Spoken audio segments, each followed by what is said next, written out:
जाओ। तभी भूतिया चिड़िया की आवाज घर में बैठे बंटी को सुनाई देती है। अरे ये रात के समय कौन मुर्गी बेच रहा है, और वो भी सस्ते दामों पर? चलो एक बार चलकर देखता हूँ, और सस्ती हुई तो खरीद भी लूंगा। इतना बोलकर बंटी घर से बाहर निकलता है और मुर्गी खरीदने के लिए उस भूतिया टूनी चिड़िया की आत्मा के पास जाता है। और जैसे ही वो आत्मा को देखता है वो डर जाता है।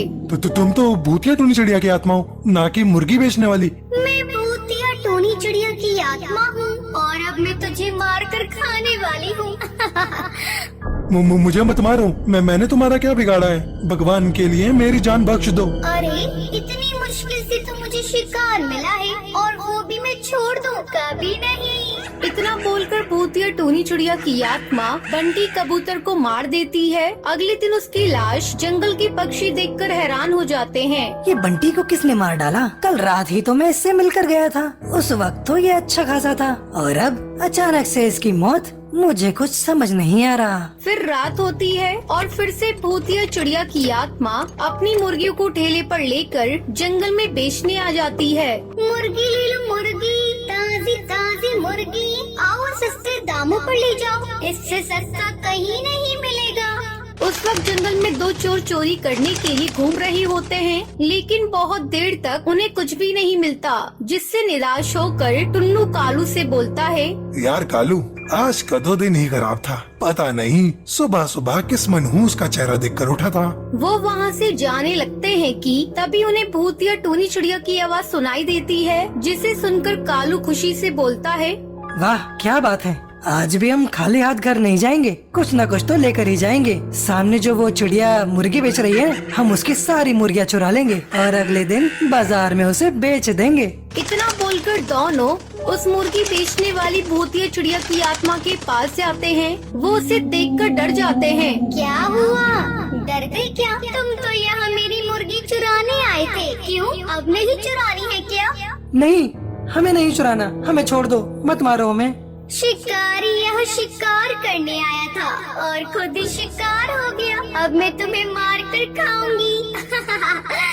उसके बाद भूतिया चिड़िया की आत्मा उन दोनों को मारकर खा जाती है और वहाँ से गायब हो जाती है। अब हर रोज रात में भूतिया टूनी चिड़िया की आत्मा पक्षियों को शिकार करती है। ये सब देखकर पक्षी जंगल के सज्ञानी बाबा के पास जाते हैं। बाबा हमारी मदद करो, जंगल में भूतिया चिड़िया की आत्मा पक्षियों को बड़ी बेरहमी से मार रही है। अगर उसे रोका नहीं गया तो इस जंगल के सारे पक्षी मारे जाएंगे। तुम घबराओ मत बेटा, मैं शीघ्र ही तुम्हारी मदद करता हूँ। तांत्रिक बाबा मंत्र पढ़ने लगता है। भूतिया टूनी चिड़िया की आत्मा वहाँ गुस्से में प्रकट हो जाती है। तूने क्यों बुलाया तांत्रिक? तूने मुझे बुलाकर बहुत बड़ी गलती कर दी है। पहले तू मुझे बता, तू इन जंगल वालों को क्यों मार रही है? आखिर क्या बिगाड़ा है इन्होंने तेरा? तू होता कौन है मुझसे ये सब पूछने वाला? और तेरी भलाई इसी में है कि तू मेरे मामले से दूर रहे तांत्रिक। तभी तांत्रिक भूतिया टूनी चिड़िया की आत्मा के ऊपर विभूति डाल देता है, जिससे वो जलने लगती है। रुक तांत्रिक, मैं तुझे सब बताती हूँ। मेरा नाम टूनी था और मैं बहुत ही गरीब थी। मैं इस जंगल में मुर्गी बेचने का काम किया करती थी और उन्हीं पैसों से अपने बच्चों का पालन पोषण किया करती थी। मेरा काम काफी अच्छा चल रहा था, जिसकी वजह से जंगल के बहुत से पक्षी मुझसे जलने लगे थे।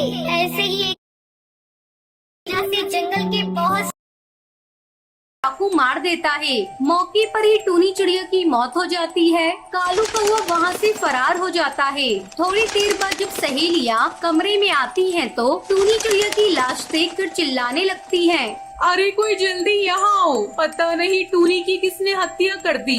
सब चारों तरफ हत्यारे को ढूंढने लगते हैं। इस घटना को हुए कुछ दिन बीत जाते हैं। एक दिन बंटी कबूतर शहर के जंगल से गांव की जंगल लौट रहा था। रात हो चली थी, तभी उसे रास्ते में एक दुल्हन दिखाई देती है। अरे ये दुल्हन यहाँ क्यों खड़ी है? अकेली है, कोई इसके साथ भी नहीं। जाकर इससे बात करता हूँ और पता करता हूँ कि क्या परेशानी है। बंटी कबूतर भूतिया चिड़िया की आत्मा के पास जाता है और उससे कहता है, आप कौन है और यहाँ क्यों खड़ी हैं? अगर आपको कोई परेशानी है तो मुझे बताइए, मैं आपकी मदद करने की कोशिश करूँगा। तभी वो दुल्हन भूतिया चिड़िया की आत्मा के रूप में बदल जाती है। आ गया मेरा दूल्हा आ गया। अब मेरी शादी इसी के साथ होगी। कहाँ थे तुम इतनी देर तक? कब से मैं तुम्हारा इंतजार कर रही हूँ।